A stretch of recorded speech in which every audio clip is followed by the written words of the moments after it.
what is going on? So we're gonna look at Bitcoin and how we could have got into this trade right around here, based on different Fibonacci level.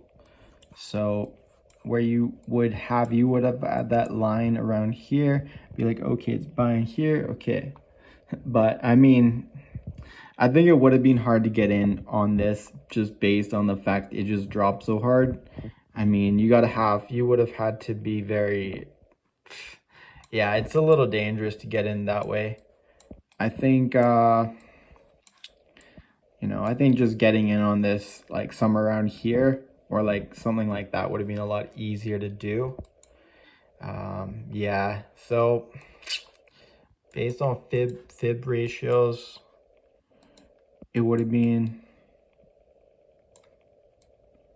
somewhere like, yeah, I mean, if you saw the fib ratios getting in here, then yeah, for sure, based on the 4 hours, getting in here would have been good. Yeah, would have been a little tricky. I did buy some around here, some Bitcoin. I think it can go a lot higher. Whether it's going to 50,000 or 52,000, I mean, it may struggle. It may come back here. So for the let's get the Fibonacci out of here. For the daily, we got it just below the 200 EMA and below the 50 EMA. So we wanted to break above there. On the weekly, it retested the 50 EMA, and yeah, so it rejected. So until it goes below this area, we're still in an uptrend, in my opinion. Yeah, I mean, Bitcoin hasn't really done much spending time below the 50 EMA for the weekly. It was 1 week that was bearish, and then it just bought. And here it had like 1 week, but it hasn't really spent any time in the last 2 years below. So yeah, now that's retaining that 50K. We have the 50 EMA right here, and every time like it did a retest on the 50 EMA, it went up 14,000, and before it went up for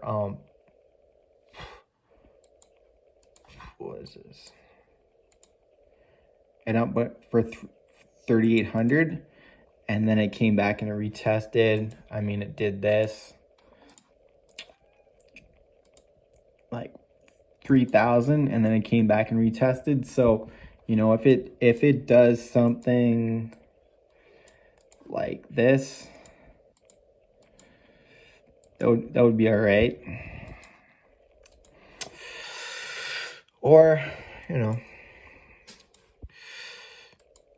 go like this and then up. I don't really see it going too much bearish. I mean, why I would come back down here is because you have all this wick on the daily that it would want to accumulate some type of imbalance.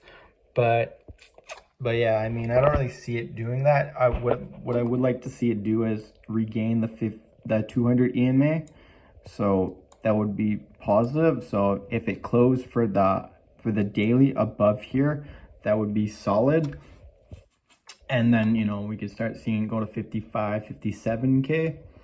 But yeah, it does have some, it's got its fight out for it, that it needs to get above here and start to shoot towards like 64, 68K. But it's gonna fight for probably like the next week or so in this area. Maybe it'll have some momentum. Maybe the dollar will really weaken. But yeah, that's pretty much what I'm seeing with Bitcoin. But like you're seeing when it happened, it broke above here. It went for 26,000, like 27,000. So when it does have a break, we could start to see it go for like 28,000. So it seems like it respects the 200 EMA. Again, it was below here for quite a while. So, it could stay here. But you know, when it does regain there and above there and it starts to buy, it's gonna go for to 60, 65K, 70K. You know, the weekly I would like to see it close above 50K, like maybe 52K, and then come, we got 20 hours to go, so we'll see. If not, maybe it's just going to do, you know, it's going to come back here during the week and then buy up through the week. Monthly we had some bearish momentum in November, and then, you know, for this is just the start of the month, so it kind of seems like they're just accumulate all these orders, all these, like, the big banks want to put all their money into Bitcoin, so they're just accumulating all the orders around here, and then they want to push it up towards like 70, 80K. But that's just what I see. Again, you got to do your own research, you got to do your own due diligence. I'm not a financial advisor, this is just for entertainment information purposes. And yeah, just kind of what I'm seeing with Bitcoin. And that's a wrap. Shaka, peace, I'm out.